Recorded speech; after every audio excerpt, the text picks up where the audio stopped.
un ancla inmutable.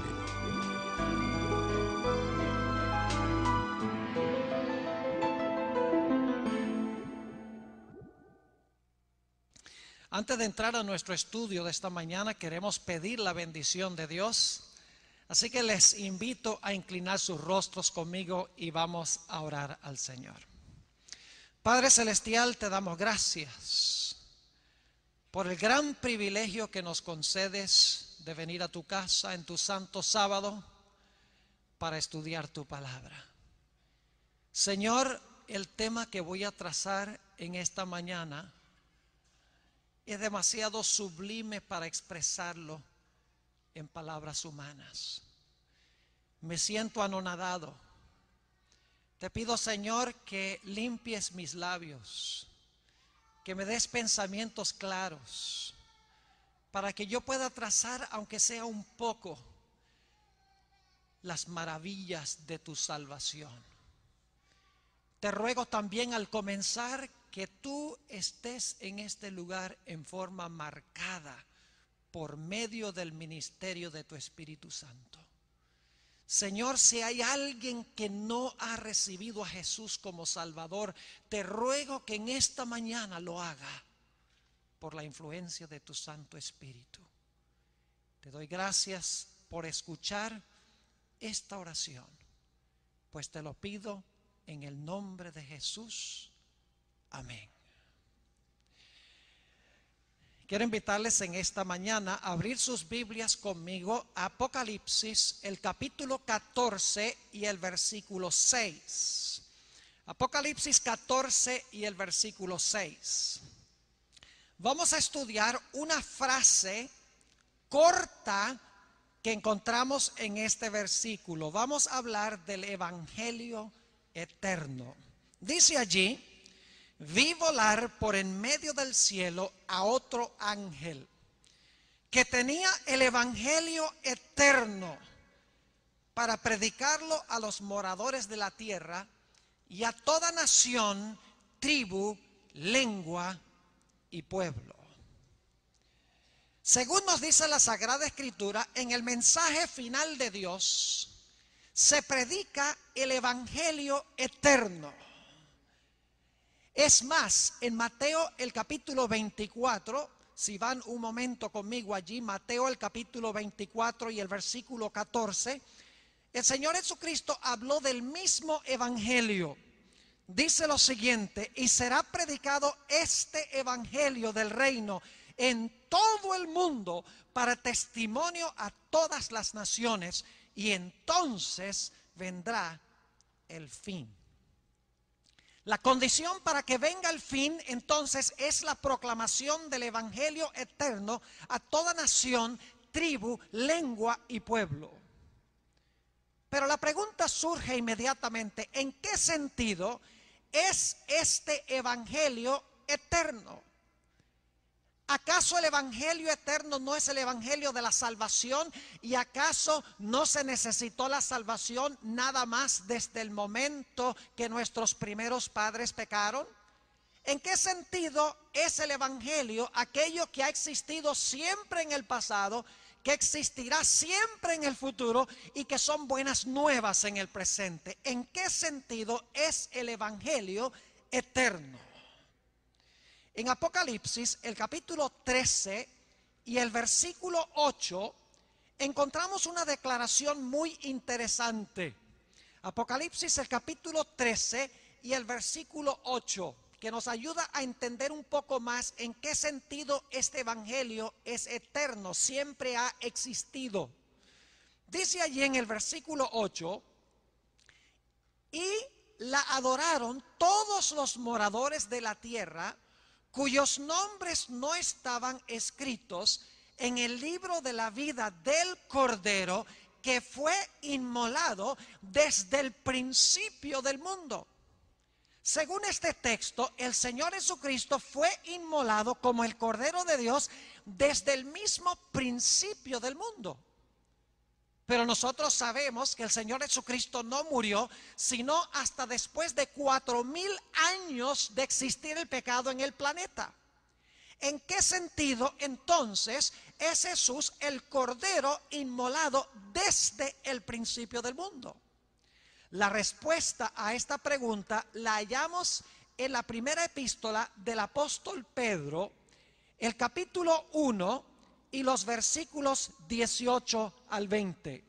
Primera de Pedro, el capítulo 1 y los versículos 18 al 20 nos explica en qué sentido Jesús es el Cordero de Dios inmolado desde el principio del mundo. Es más, hay otros textos que dicen que fue inmolado desde antes de la fundación del mundo.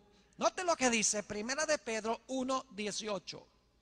Sabiendo que fuisteis rescatados de vuestra vana manera de vivir, la cual recibisteis de vuestros padres, no con cosas corruptibles como oro o plata, sino con la sangre preciosa de Cristo, como de un cordero sin mancha y sin contaminación, ya destinado desde antes de la fundación del mundo, pero manifestado en los postreros tiempos por amor de vosotros.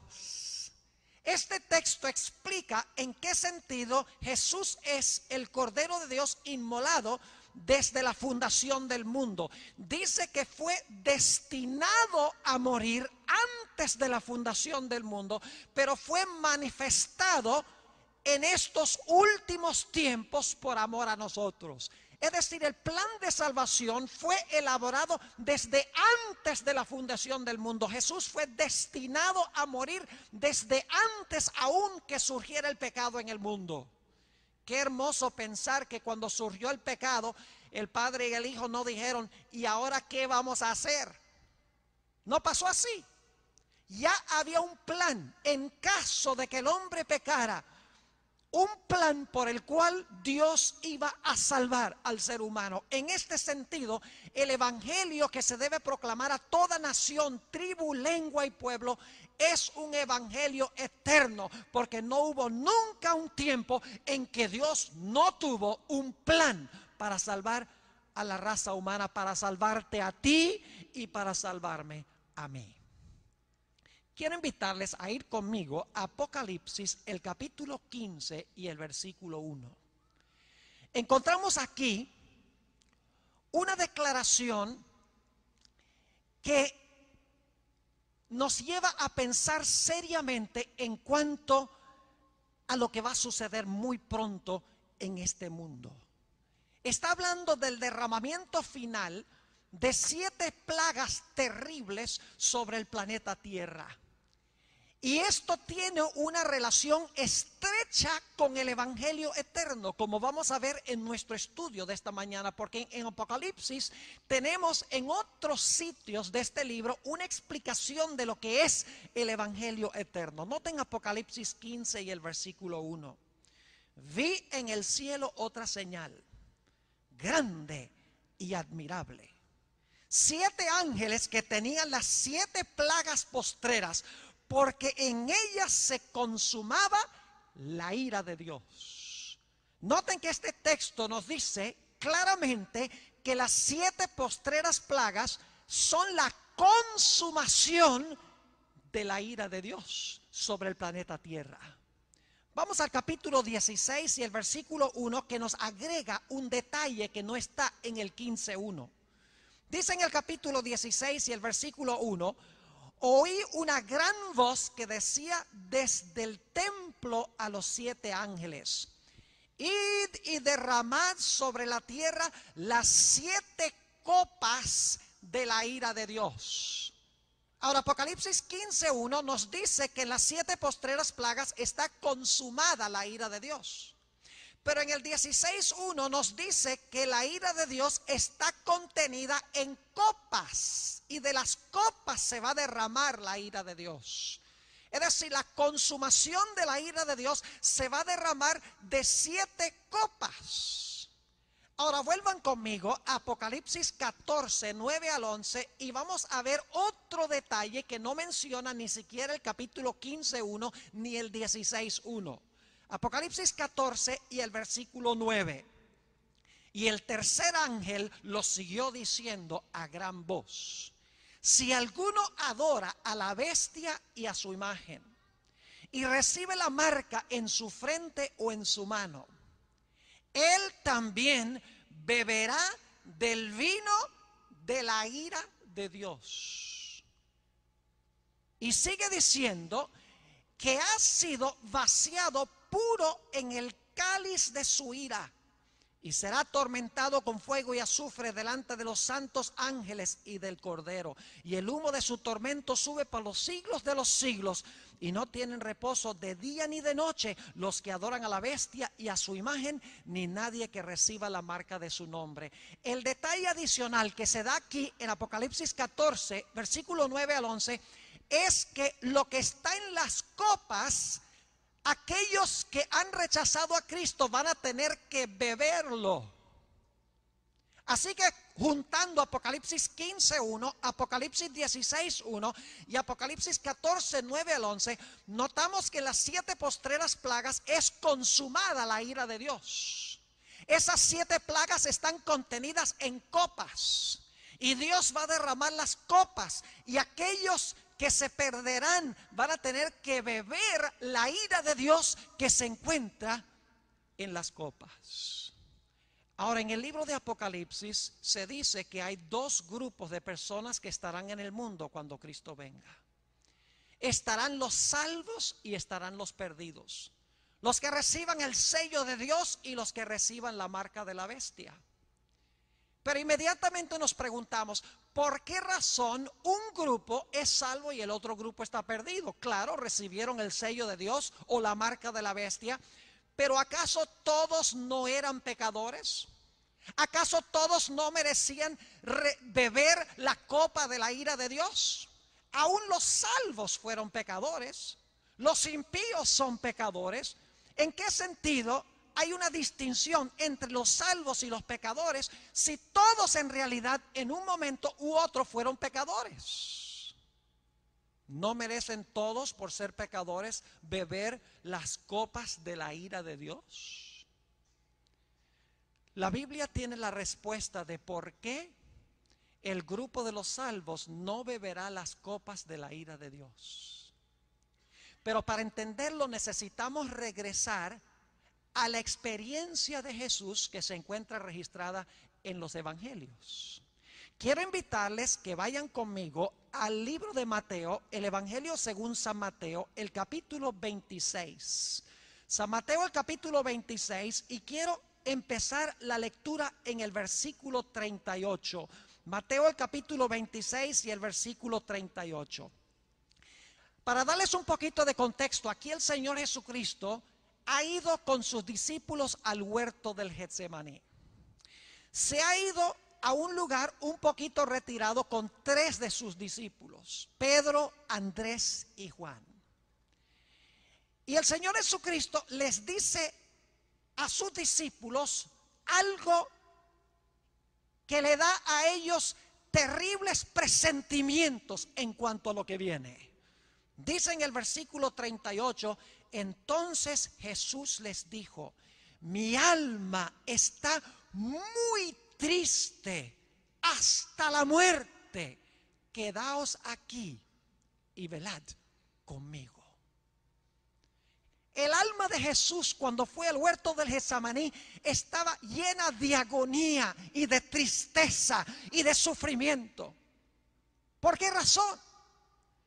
Si seguimos leyendo lo que está en el capítulo 26, vamos a ver por qué Jesús tenía su alma tan agobiada y tan sufriente en el huerto del Getsemaní.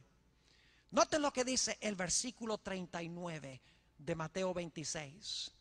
Y yendo un poco adelante, se postró sobre su rostro.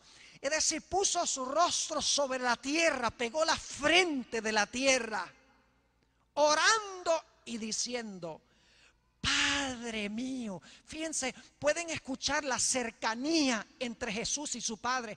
Padre mío, si es posible, pase de mí esta copa. Muy importante. Si es posible, pase de mí esta copa, pero no sea como yo quiero, sino como tú. Y luego el Señor Jesucristo, según el versículo 42, habló las mismas palabras por segunda vez. Dice en el versículo 42, otra vez fue y oró por segunda vez diciendo: Padre mío, si no puede pasar de mí esta copa sin que yo la ¿qué?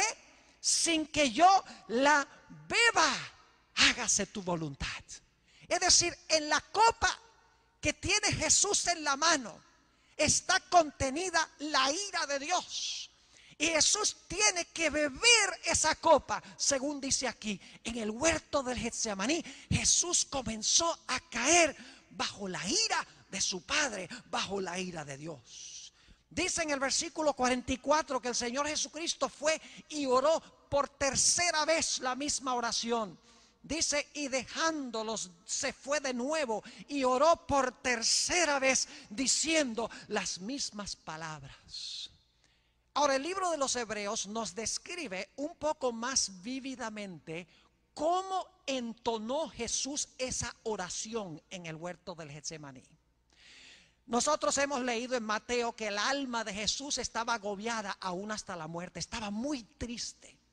Hemos leído que Jesús le rogaba a su Padre que si era posible pasara la copa para que él no tuviera que beber esa copa tan terrible.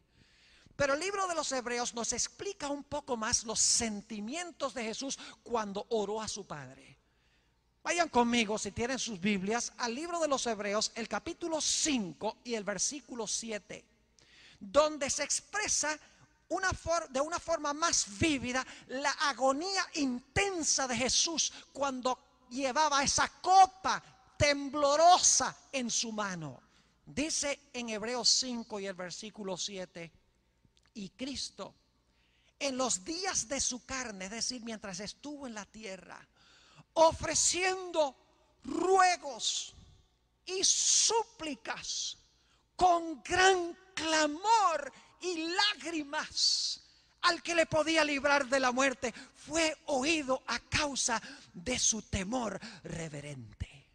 Fíjense la descripción tan vívida de los sentimientos de Jesús mientras tenía esa copa en su mano. Dice que ofrecía ruegos y súplicas con gran clamor y con lágrimas. La agonía de Jesús se describe aún más en el Evangelio según San Lucas, el capítulo 22 y el versículo 44. Una experiencia que nosotros difícilmente podemos comprender, porque es una angustia tan terrible que nos dice la Biblia que el Señor Jesucristo en el huerto del Getsemaní inclusive sudaba gotas no de agua sino de sangre. Lucas 22 y el versículo 44 dice: y estando en agonía, fíjense la descripción, estando en agonía, oraba más intensamente, y era su sudor como grandes gotas de sangre que caían hasta la tierra. Fíjense esta descripción tan vívida: ruegos, clamor, lágrimas, lloro, tristeza aún hasta la muerte, la copa temblando en su mano, sudando gotas de sangre terriblemente. ¿Por qué razón? Porque Jesús sabía que tenía que beber la copa. Y la pregunta es: ¿quién es el que le dio la copa? San Juan, el capítulo 18 y el versículo 11 explica quién le dio la copa a Jesús. Casi incomprensible esto. Dice en San Juan, el capítulo 18 y el versículo 11: Jesús entonces dijo a Pedro: mete tu espada en la vaina. La copa que el Padre me ha dado, ¿no la he de beber? ¿Quién le dio la copa a Jesús? Según dice Juan 18:11, fue su propio Padre el que le dio la copa, y Jesús tenía que beber esa copa que su Padre puso en su mano. Mis apreciados hermanos y hermanas, hermanos de la comunidad, jóvenes, señoritas, estudiantes, Nosotros no podemos ni siquiera empezar a concebir cómo fue la agonía de Jesús cuando tenía esta copa en su mano, dada por su propio Padre. Podemos captar un poquito lo terrible que fue esta experiencia para Jesús cuando Jesús colgó en la cruz del Calvario. Las palabras de Jesús se hallan registradas en Mateo el capítulo 27 y el versículo 46. Difícilmente podemos entender estas palabras porque Jesús tenía una relación estrecha, íntima con su Padre. Y ahora, mientras colgaba en la cruz, su Padre retrajo su rostro de Jesús. La comunión íntima que habían tenido durante el ministerio del Maestro ahora no existía. El Padre retrajo su rostro de Jesús porque Jesús estaba cargando la copa.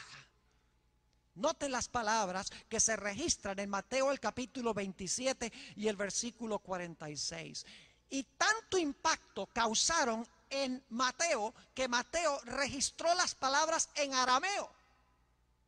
Dice allí en el versículo capítulo 27 y el versículo 46 lo siguiente: cerca de la hora novena, Jesús clamó a gran voz, la misma expresión que se usa en Apocalipsis 14 y el versículo 6 y 7, donde dice que el mensaje del primer ángel, el evangelio eterno, debe ir a gran voz. Jesús cumplió el evangelio en la cruz y clamó a gran voz. En Apocalipsis 14, 6 y 7 dice que ese mismo evangelio se debe proclamar a gran voz. ¿Y qué dijo Jesús? Elí, Elí, lama sabactaní. Y luego Mateo explica qué es lo que significa esto. Esto es: Dios mío, ¿por qué me has desamparado? Según este texto, el Señor Jesucristo se sintió abandonado de su Padre. Y la pregunta es: ¿por qué se sentía Jesús abandonado de su Padre? Mis apreciados hermanos y hermanas, aquellos que escuchan por radio, aquellos que están viendo por televisión, déjenme decirles que la razón por la cual el Señor Jesucristo clamó estas palabras es porque el Padre había colocado sobre Jesús los pecados de toda la raza humana. Todos los pecados que se han cometido, los que se están cometiendo, los que se cometerán hasta el final de la historia, fueron colocados sobre Jesús. Es decir, Jesús bebió la copa de la ira de su Padre en nuestro lugar. Hay un libro que es en realidad uno de mis favoritos.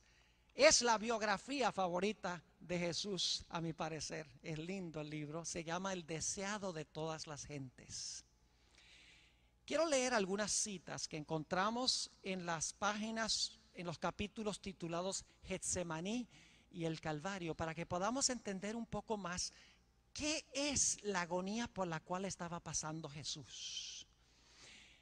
En la página 636 de este libro clásico, El deseado de todas las gentes, dice Elena G. de White: toda su vida en la tierra había andado en la presencia de Dios. Hablando de Jesús, mientras se hallaba en conflicto con los hombres, animados por el mismo espíritu de Satanás, pudo decir: el que me envió conmigo está. No me ha dejado solo el Padre, porque yo lo que a Él agrada hago siempre. Durante su ministerio, la relación entre Jesús y su Padre era estrecha. Sigue diciendo: pero ahora le parecía estar excluido de la luz de la presencia sostenedora de Dios. Ahora se contaba con los transgresores. Debía llevar la culpabilidad de la humanidad caída. Sobre el que no conoció pecado debía ponerse la iniquidad de todos nosotros. Tan terrible le parece el pecado, tan grande el peso de la culpabilidad que debe llevar, que está tentado a temer que quedará privado para siempre del amor de su Padre. Sintiendo cuán terrible es la ira de Dios contra la transgresión, exclama: mi alma está muy triste hasta la muerte.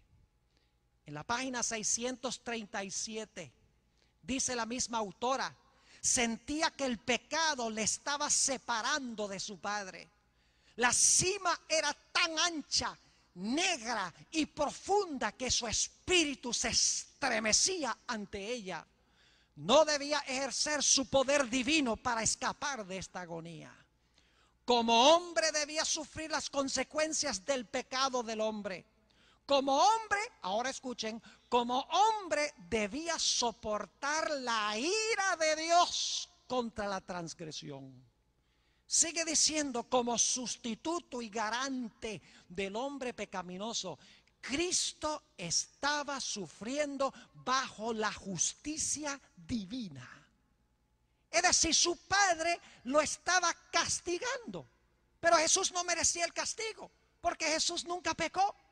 Pero los pecados de todos nosotros fueron colocados sobre él. Esta es la copa que él bebió. La copa que debo beber yo, la bebió él allá en el Getsemaní y en la cruz del Calvario. Sigue diciendo esta autora, veía lo que significaba la justicia. Hasta entonces había obrado como intercesor por otros. Ahora anhelaba un intercesor para sí mismo. Imagínense, quería un intercesor, alguien que abogara por él con el Padre, pero no había, porque el pecado nuestro los separaba de su Padre. Estaba bebiendo la copa de la ira de Dios por tus pecados y por los míos. En la página 638 del mismo libro, dice la autora, Satanás le decía que si se hacía garante de un mundo pecaminoso, la separación sería eterna. Quedaría identificado con el reino de Satanás y nunca más sería uno con Dios. Satanás le decía, si tú te bebes esta copa de la ira de Dios para con el pecado es tan grande que nunca más vas a tener comunión con tu Padre. Un poco más abajo en esa misma página dice la autora, los pecados de los hombres descansaban pesadamente sobre Cristo. Y el sentimiento de la ira de Dios contra el pecado abrumaba su vida. La ira de Dios contra el pecado. En la página 641 dice Elena White, había llegado el momento pavoroso. El momento que había de decidir el destino del mundo. La suerte de la humanidad pendía de un hilo. Cristo podía aún ahora negarse a beber, escuchen esto, negarse a beber la copa destinada al hombre culpable. Todavía no era demasiado tarde. Podía enjugar el sangriento sudor de su frente y dejar que el hombre pereciese en su iniquidad. Podía decir, reciba el transgresor la penalidad de su pecado y yo volveré a mi Padre. Beberá el Hijo de Dios la amarga copa de la humillación y la agonía, pregunta la autora, y todos sabemos que sí lo hizo. En la página 643, mejor dicho, del mismo libro, dice la autora esto: en esta terrible crisis, cuando todo estaba en juego, cuando la copa misteriosa temblaba en la mano del doliente, los cielos se abrieron, una luz resplandeció de en medio de la tempestuosa oscuridad de esa hora crítica, y el poderoso ángel que estaba en la presencia de Dios, ocupando el lugar del cual cayó Satanás, vino al lado de Cristo. No vino para quitar de su mano la copa, sino para fortalecerle a fin de que pudiese beberla, asegurado del amor de su Padre. El libro de Isaías describe la experiencia por la cual pasó Jesús. Isaías, el capítulo 53, una profecía mesiánica probablemente muy bien conocida por todos nosotros. Isaías 53 y empezando en el versículo 4 dice, ciertamente llevó él nuestras enfermedades y sufrió nuestros dolores. Y nosotros le tuvimos por azotado, por herido de Dios y abatido. Mas él herido fue por nuestras rebeliones, molido por nuestros pecados. El castigo de nuestra paz fue sobre él, y por su llaga fuimos nosotros curados. Todos nosotros nos descarriamos como ovejas. Cada cual se apartó por su camino. Y ahora escuchen la última frase. Mas Jehová cargó en él el pecado de todos nosotros. Mis apreciados hermanos y hermanas, estudiantes, hermanos de la comunidad, los que oyen por radio, los que ven por televisión, la próxima vez que nos sintamos inclinados a pecar, recordemos lo que el pecado le hizo a Jesús. La razón por la cual el pecado no nos alarma es porque nosotros no estamos mirando a la cruz para ver lo que el pecado hizo con el maestro. Es decir, la forma de vencer el pecado no es luchando contra el pecado, sino mirando al Salvador. Cuando yo veo a Jesús en la cruz clamando, Dios mío, ¿por qué me has desamparado? Le pregunto a Jesús, Jesús, ¿por qué tú dijiste esas palabras? Y Jesús dice, la paga del pecado es muerte. Yo clamé, Dios mío, ¿por qué me has desamparado? Porque estaba cargando tu pecado. Cuando yo veo lo terrible que es el pecado que puso a Jesús en la cruz, que llevó a Jesús a exclamar esas terribles palabras, yo no voy a querer nada más que ver con el pecado. La razón por la cual peco es porque tengo mis ojos en muchas cosas y no en Jesús. Vayan conmigo un momento al libro de Ezequiel, el capítulo 39 y el versículo 17 al 19. Ezequiel, el capítulo 39 y el versículo 17 al 19. Quiero que notemos algo muy interesante acá. La Biblia dice que al final de la historia la mayoría de los seres humanos van a beber las copas de la ira de Dios. Pero la Biblia dice que el Señor Jesucristo bebió la copa de la ira de Dios. ¿Por qué razón la mayoría de los seres humanos van a beber las copas de la ira de Dios? Sencillamente porque no recibieron a Jesús, quien bebió la copa en su lugar. Ahora noten lo que dice Ezequiel, el capítulo 39, y quiero leer los versículos 17 al 19. Un poco de contexto aquí. Está hablando de la invasión de dos poderes que se conocen como Gog y Magog a la tierra de Israel. Pero vamos a encontrar que esto simboliza algo mucho más grande al final de la historia. Y quiero que noten que cuando Gog y Magog invaden a la tierra de Israel, Dios va a hacer algo con Gog y Magog, con los enemigos del pueblo de Dios. Dice en el versículo 17, y tú, hijo de hombre, así ha dicho Jehová el Señor. Di a las aves de toda especie y a toda fiera del campo, juntaos y venid, reuníos de todas partes a mi víctima, escuchen bien la terminología, mi víctima que sacrifico para vosotros. Un sacrificio grande sobre los montes de Israel. Y comeréis carne y beberéis sangre. Comeréis carne de fuertes, beberéis sangre de príncipes de la tierra. Ahora escuchen los animales. De carneros, de corderos, de machos, de cabríos, de bueyes y de toros engordados todos en Basán. Comeréis grosura hasta saciaros y beberéis hasta embriagaros de sangre de las víctimas que para vosotros sacrifiqué. Ahora lo interesante es la terminología que se usa en este pasaje para hablar de la destrucción de Gog y Magog. Se usa la palabra víctima, se usa la palabra sacrificio y se presentan animales que se usaban en el servicio del santuario.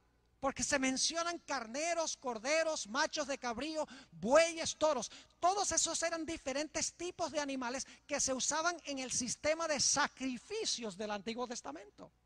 Esta terminología es terminología del santuario. Gog y Magog van a ser víctimas, van a ser sacrificadas como los animales de los sacrificios en el sistema ceremonial del Antiguo Testamento.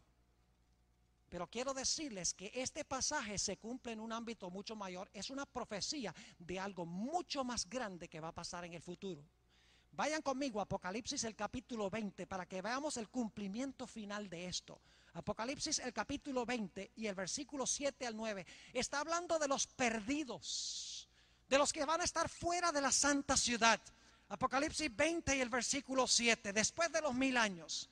Dice, cuando los 1000 años se cumplan, Satanás será soltado de su prisión y saldrá a engañar a las naciones que están en los 4 ángulos de la tierra. Fíjense aquí, a Gog y a Magog, que representan a todos los enemigos del pueblo de Dios, a Gog y a Magog, a fin de reunirlos para la batalla, el número de los cuales es como la arena del mar.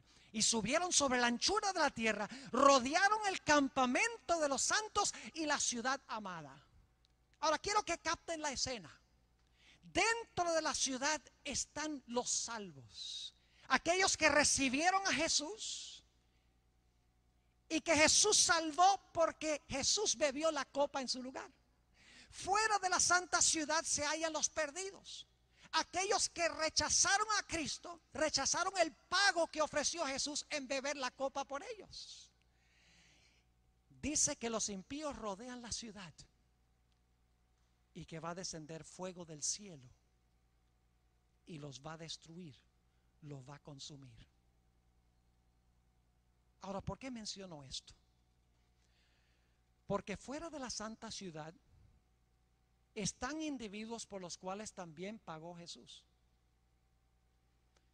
pero van a beber la copa final de la ira de Dios, van a ser destruidos, van a ser víctimas, como dice en Ezequiel. Van a ser sacrificados como animales en el servicio del santuario. Ahora, ¿a qué me refiero? Yo quiero preguntarles, ¿cuántas formas hay de pagar por el pecado? En realidad hay 2 formas. A lo mejor ustedes, cuando yo hice la pregunta, dijeron, hay una sola forma de pagar por el pecado. La Biblia dice que hay 2 formas.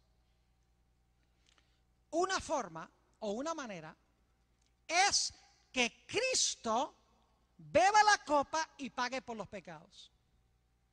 La otra forma es que nosotros bebamos la copa y paguemos por nuestros pecados. La Biblia dice, la paga del pecado es muerte. Si yo recibo a Jesús, quien pagó la muerte que yo debo sufrir, yo me salvo. Por el otro lado, si yo rechacé el pago que hizo Jesús, yo voy a morir, yo voy a pagar por mis propios pecados, porque la paga del pecado es ¿qué cosa? Muerte. Y al morir los impíos fuera de la santa ciudad, están sacrificando sus vidas, están muriendo como víctimas, como animales del santuario, pero están pagando por sus propios pecados. ¡Qué desperdicio! Que Jesús haya bebido la copa, que Jesús haya muerto, y que toda esa multitud de personas estén fuera de la santa ciudad, perdidos. Ahora yo quisiera que fuéramos al versículo más famoso de la Biblia. ¿Juan qué? Juan 3:16. Dicen, pastor, no leamos ese versículo que no lo sabemos de memoria. Bueno, hay un punto que quiero recalcar aquí. Porque generalmente lo que hacemos es leer este versículo para hablar de lo maravilloso que es Dios. Dios ama al mundo y salva al mundo. Y nos olvidamos de que la segunda mitad del versículo tiene un punto muy importante. Noten lo que dice Juan 3:16. Porque de tal manera amó Dios al mundo. Eso te incluye a ti y a mí. Hasta el doctor Schultz lo incluye, hasta los más santos en nuestro medio. Porque de tal manera amó Dios al mundo, que ha dado a su Hijo unigénito. ¿Por cuántas personas dio Dios a su Hijo? Por el mundo. ¿Por cuántas personas bebió Jesús la copa? Por el mundo. Dice en 1 de Juan 2:2 que Jesús no solamente murió por los pecados nuestros, sino por los de todo el mundo. Jesús pagó por los pecados de toda la raza humana. Entonces algunos dirán, bueno, pastor, entonces todos se van a salvar. Si Jesús pagó el precio por todos los pecados, todos se van a salvar. Lamentablemente no es así, porque este versículo tiene una segunda declaración. Porque de tal manera amó Dios al mundo, que ha dado a su Hijo unigénito, para que todo aquel que en Él cree no se pierda, mas tenga vida eterna. ¿Captaron el punto? Jesús bebió la copa de la ira de Dios, sufrió por los pecados de la humanidad, quedó separado de su Padre por todos los seres humanos de todas las épocas, por todos los pecados. Pero dice aquí que solo aquel que en Él cree no se va a perder, sino que va a tener vida eterna. ¿Cómo entendemos esto? Permítame darles una ilustración. ¿Han visto ustedes alguna vez a una persona a quien usted le compra un regalo y les da el regalo y estaban esperando otra cosa? Los esposos y las esposas tal vez pueden identificarse un poco conmigo, porque a veces nosotros nos decimos, por lo menos mi esposa y yo, nos decimos los regalos que queremos para el Día de la Madre y para el cumpleaños y para el aniversario. Más o menos damos una insinuación de lo que queremos. Y claro, a veces cuando se abre el regalo y no se captó la insinuación, entonces hay un poco de chasco. Pero yo he visto casos a donde padres han comprado un regalo para sus hijos, regalo de Navidad, y cuando los hijos abren el regalo y se dan cuenta que no hay allí lo que ellos querían, le dicen a los padres: llévate esto, yo no quiero esto. Yo pregunto, ¿un regalo se puede recibir o rechazar, sí o no? Claro que sí. Usted puede recibir un regalo o lo puede rechazar. Ahora pregunto, ¿cuánto cuesta un regalo? ¿Cuánto cuesta un regalo? La respuesta es ambigua, porque cuesta y no cuesta. Un regalo cuesta al que lo ¿qué? Al que lo compra. Pero el que recibe el regalo lo recibe gratuitamente porque es un regalo. Ahora, aplicándole esto a Jesús, cuando Jesús murió en la cruz, pagó un precio infinito, el precio de su sangre, para comprar el regalo de la salvación. Y Jesús ofrece ese regalo a toda la raza humana. Se lo compró para todos los que están aquí. Pero yo tengo que recibir el regalo. Dios me ha dado la opción de aceptar el regalo de la salvación o de rechazar el regalo. Y ese regalo es Jesús. El pago que hizo Jesús. Jesús bebió la copa para que en el tiempo del fin, cuando Dios derrame sus copas de la ira, no tengamos nosotros que beber la copa, porque Dios no va a castigar los mismos pecados dos veces. Sería injusto castigar el mismo crimen dos veces. Una vez que se ha castigado una vez, la justicia está satisfecha. Así que Jesús bebió la copa para que nosotros no tengamos que beberla. Lamentablemente, el libro de Apocalipsis dice que la vasta mayoría de los seres humanos van a rechazar el regalo y van a tener que beber las copas de la ira de Dios. ¿Cómo recibimos nosotros el regalo? Para que todo aquel que en Él cree no se pierda, mas tenga vida eterna. ¿Qué debemos hacer cuando creemos en Jesús? Vayan conmigo al Evangelio según San Marcos. San Marcos, el capítulo 16. Y quiero leer los versículos 15 y 16. Ayer en nuestro tema leímos estos versículos. Ahora quiero subrayar otro punto muy importante. San Marcos, el capítulo 16 y el versículo 15 y 16. Y les dijo: id por todo el mundo y predicad el evangelio a toda criatura. El que creyere, fíjense la conexión con Juan 3:16, donde dice todo aquel que en Él cree, pero ahora se habla de un paso adicional que se debe tomar, indicando de que creemos en Él. Dice: el que creyere y fuere ¿qué? El que creyere y fuere bautizado será salvo. ¿Saben que la Biblia dice que es en el momento del bautismo cuando yo participo de todas las bendiciones que ganó Jesús cuando sufrió en el Getsemaní y cuando murió en la cruz del Calvario? En el momento de mi bautismo, cuando soy sepultado debajo de las aguas y salgo de las aguas, Dios ya no me mira a mí, sino que me mira en Jesús. Dice: todo lo que hizo Jesús está en lugar de todo lo malo que tú has hecho. Es el momento, según la Biblia, cuando yo soy adoptado como hijo e hija de Dios. Es decir, mi creencia en Jesús se manifiesta en un acto tangible, el bautismo. Cuando me bautizo, en ese momento soy adoptado. Es la ceremonia oficial de adopción como miembro de la familia de Dios.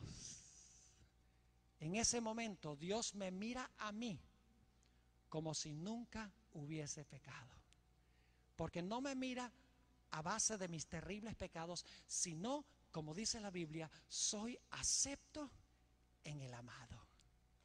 Qué gloriosa experiencia ofrece Dios a aquellos que reciben al Señor Jesucristo el regalo. El evangelio eterno sencillamente significa que Jesús pagó para que yo no tenga que pagar.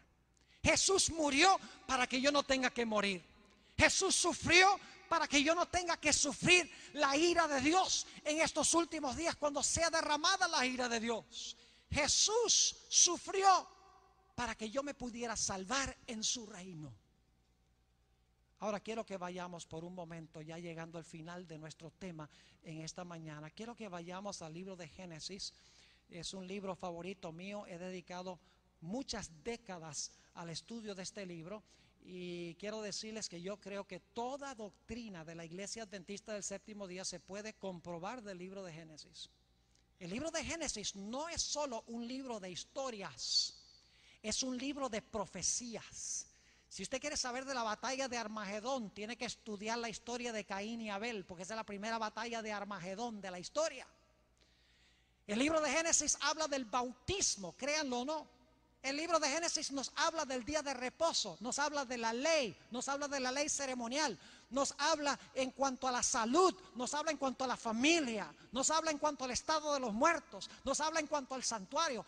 Es un libro que tiene una dimensión profética que hemos ignorado en gran medida. Ahora, no vine aquí a predicar sobre el libro de Génesis.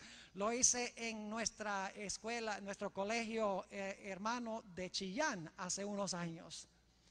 Pero si quieren pueden conseguir la serie Descubriendo los Secretos de Génesis, donde trazo el mensaje adventista en su totalidad desde la perspectiva del libro de Génesis. Cada historia de Génesis es una profecía.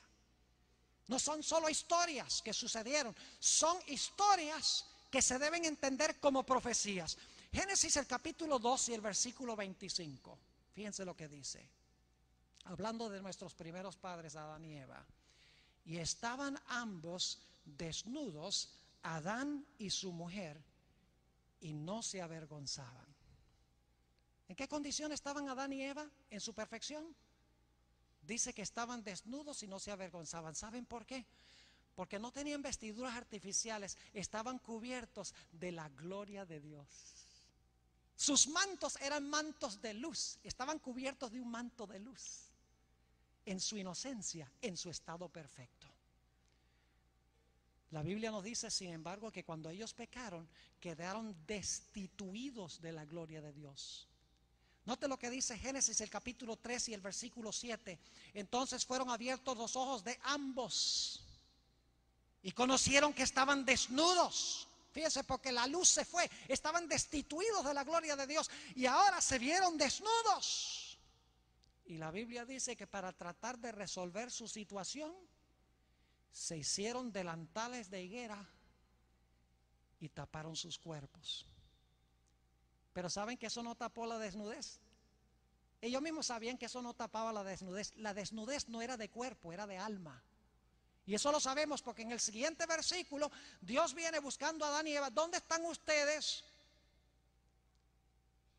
Y Adán y su mujer dicen, bueno, es que nos escondimos en medio del huerto porque estábamos desnudos, pero ya estaban vestidos con las hojas de higuera. Y sin embargo dicen, estamos desnudos. Es decir, la desnudez no era desnudez corporal. Ellos sabían que su alma estaba desnuda, estaban en un estado de pecado que merecía el derramamiento de la ira de Dios ese mismo día, porque Dios dijo, el día que de él comieres, morirás. Ellos sabían que la desnudez representaba alienación de Dios, significaba que estaban alejados de Dios y que ahora la ira de Dios debía caer sobre ellos. Las hojas de higuera de nada ayudaron. Así que Dios hizo algo muy hermoso ese mismo día.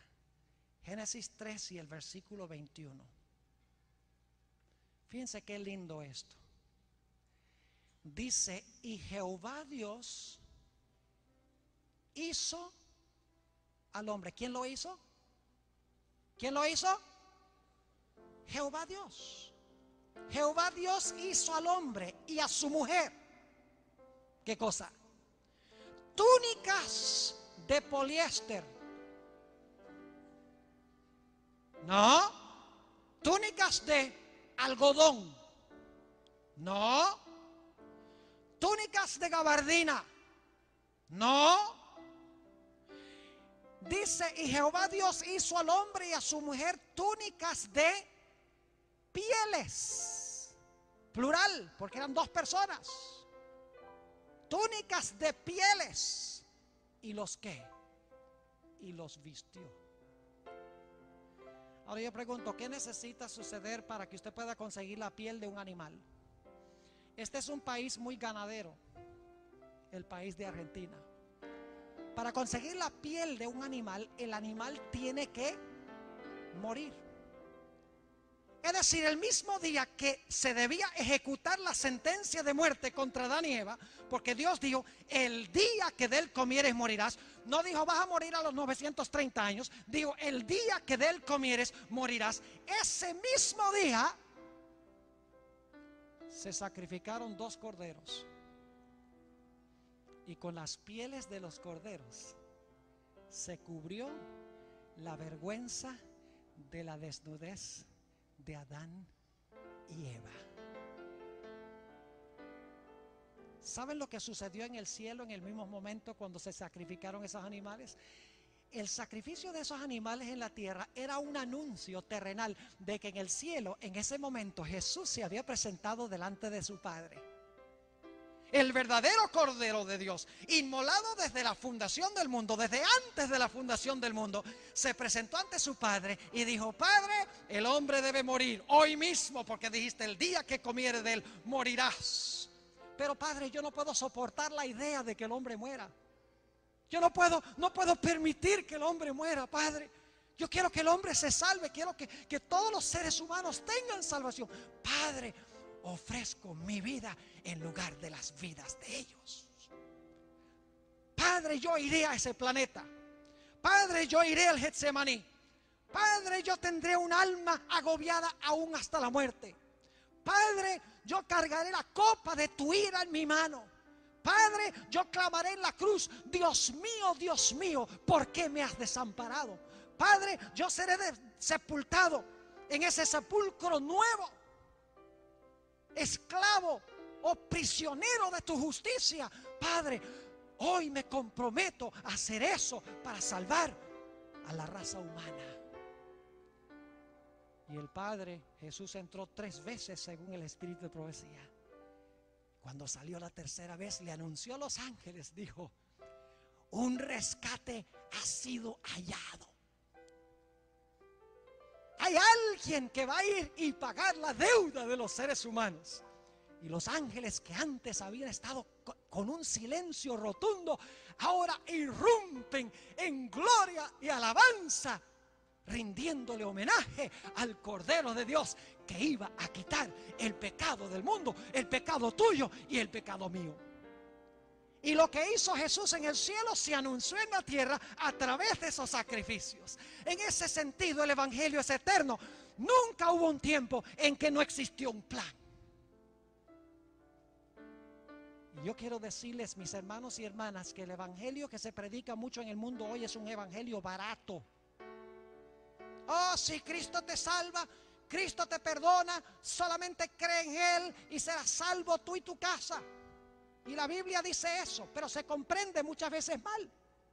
La gente hoy en día muchas veces lo que quiere es perdón, pero no quiere pureza.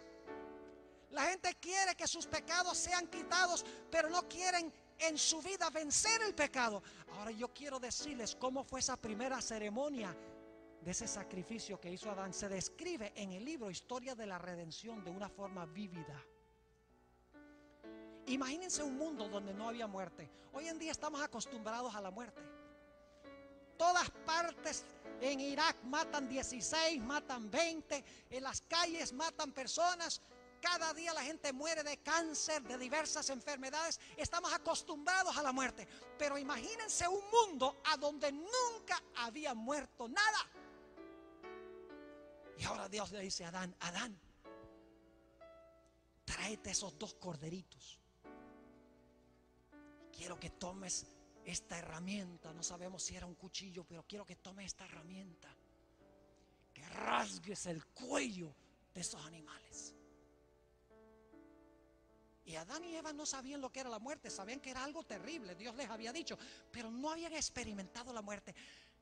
Así que Adán ahora toma el cuchillo y raja el cuello, degolla a ese animal, a ese cordero, y luego el segundo cordero.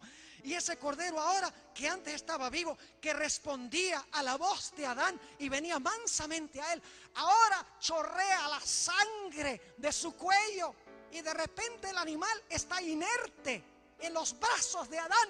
Y Adán mira terrible, horrorizado. Y Dios le dice a Adán: Adán, la paga del pecado es muerte.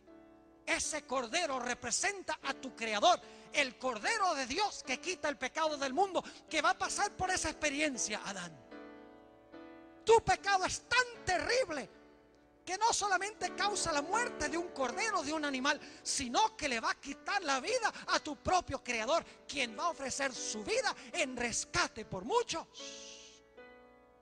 Oh, mis hermanos y hermanas, cuando Adán vio el costo del pecado, no solamente estaba agradecido de que Dios ahora le iba a dar perdón.